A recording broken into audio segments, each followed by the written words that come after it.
Hey everybody, Mark here with Matterport. Today to talk about 360 cameras and smartphone capture with just the camera alone. To start off with, this is a 360 unit, a typical one. This is a Ricoh Theta V, and this has two sides. It's this angled lens on each side. This is known as a 360 camera. There are different ones out there, like this is an Insta360 One X. This is the Ricoh Theta Z1. There are a lot of different cameras out there on the market, just like this. To start off with, this 360 unit, like the Pro 2 unit, you connect to the internet over Wi-Fi, but you also connect to a Matterport Capture device over Wi-Fi as well. So this is not connected to the internet. Wi-Fi is used as a way to transfer data wirelessly. So it's not on the open internet. This device is talking to that iPad. So I'm going to leave this one here. We typically have a monopod or a tripod type of a setup for this kind of a thing, which I would recommend most. Just going to run through the operation of it. It makes a noise as you click it. So I've already connected this over Wi-Fi. It has that up and down sound. And it takes just a moment to snap. It transfers information from that device over here. This camera will store image data on it, and it generates a model similar to a Pro 2. Now, if I shift it over a little bit, in a similar way, it'll do the same thing again.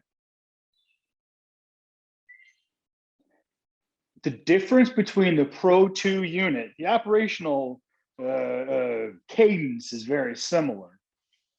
You want to consider yourself 3D data. You want to be out of the way if you need to. What I'm doing is I'm getting different images that will overlap, but the difference between the Pro 2 unit and this unit is this is just images, and this measures distances and takes images. So it's two sensors on board, one sensor on board. But this device over the years has provided the data set to make this really, really good. So this device here, the Pro 2, is the primary tool that most Matterport users will find meets and suits their needs for the right price. It gets real measurements. You can pull out things like point cloud data and mesh and all kinds of cool stuff. This is images only, but we produce three-dimensional mesh, 3D data as well with this. It's just not measuring at the same time. It's just snapping pictures. So one more move, I'm going to take a snap again for a third picture. The menus on the screen will change based on the device that's connected. So it will say on here, Theta V. Connect to a Pro 2, it'll say Pro 2. Connect to a BLK360, new menu features will pop up for the BLK360. So 3 positions captured.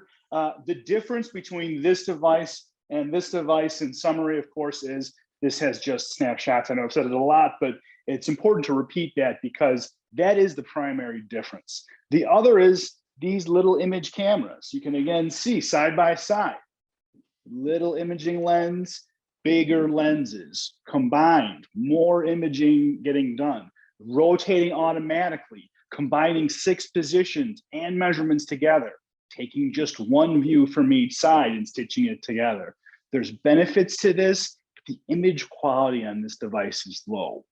So low that sometimes it may not be useful for the end user's results. So ways to address this. If a person thinks that this is not suitable enough image quality, or the measurement accuracy of this device is less accurate, measurement accuracy, we can say something around the lines of 99% accurate. And this is more like 92 to 98% accurate. And what does that mean? That means that can I resolve and measure an object and how close to that number can I get? And also when people talk about measurements, they talk about how small, how close of a measurement can I get? We're talking inches, centimeters, or millimeters, tenths of inches. What's your measurement need? And that a lot of times will direct the user on which device to pick. So these devices really are good for documenting workstations, things like that. Sometimes people use hard hats and they'll stick this on a hard hat and snap pictures like that.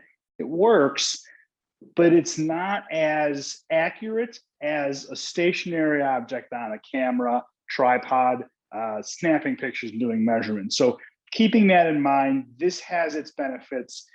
One of the drawbacks is there's no external battery, and this unit will not operate while they're being charged.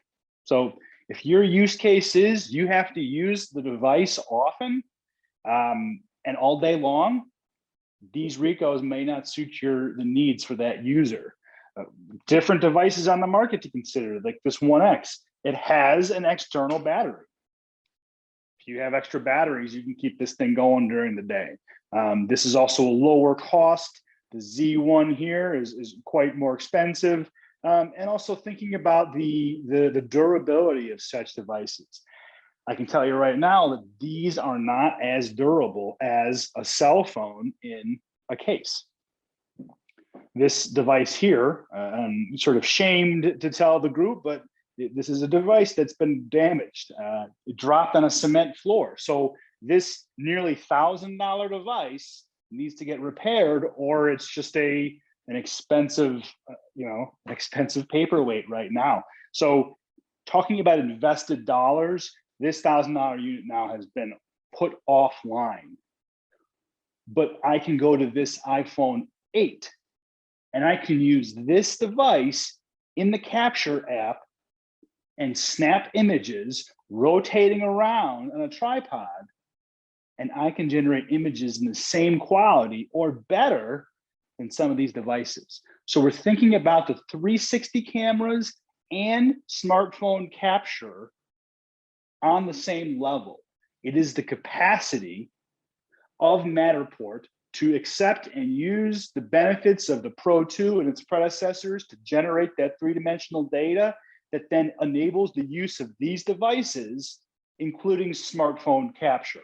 An iPhone 8 like this device, it only has snapshots. It's a single lens on the back, a single optic. This does not have the same quality as a new iPhone 12 Pro with lidar, but it is able to compete with devices like this. So in summary, we'll talk about smartphone capture in more detail on the next episode, the next recording of this series. And we're to cover the BLK360 laser with lidar. In addition, the Apple iPhone 12 Pro has lidar as well. So I'll cover those two devices on the next session, focus mostly on the BLK360 and its capacity, but the most important one to keep in mind is in single image lens with any sort of iPhone, and also in time, the Android devices, this image sensor, this single camera, is similar to the other 360 cameras. The difference though is the user with the cell phone capture, smartphone capture, has to rotate themselves, rotate the unit in a way that is orderly and uniform. It takes more time, and there is a chance for someone to make an error, which can result in overall model inaccuracies. Compared, a free-handed moving of this smartphone capture with a single lens is going to be less accurate than a 360 camera, let's say one that's not broken, but it's going to be less accurate than a 360, the smartphone capture by hand, because this would be on a tripod. This will be stationary. It won't have my hand moving around or shaking slightly to get a small blur. So we're now returning back to what we talked about before. What does the end user need to see while they are at their workstation? Did the person in the field capture everything that was necessary in order to deliver the end results that were first desired, the first reason you looked at Matterport? So quick summary again, these are excellent tools. I would say these are more for like a person's back pocket, for a backup, for a quick snapshot. Think about at a work site. This is spilled paint being documented, but I don't need to measure that spilled paint. The devices like the BLK 360, the Pro 2, those are more for planned days, but they can be used on a day-to-day process. But these are more ad hoc. These are more walking through quick snaps, quick documentations. The Pro 2, BLK 360, iPhone 12 with lidar, those are a better result overall. So thank you very much for the second session. I hope this has been helpful. I'll see you on the next episode. We'll talk to you soon.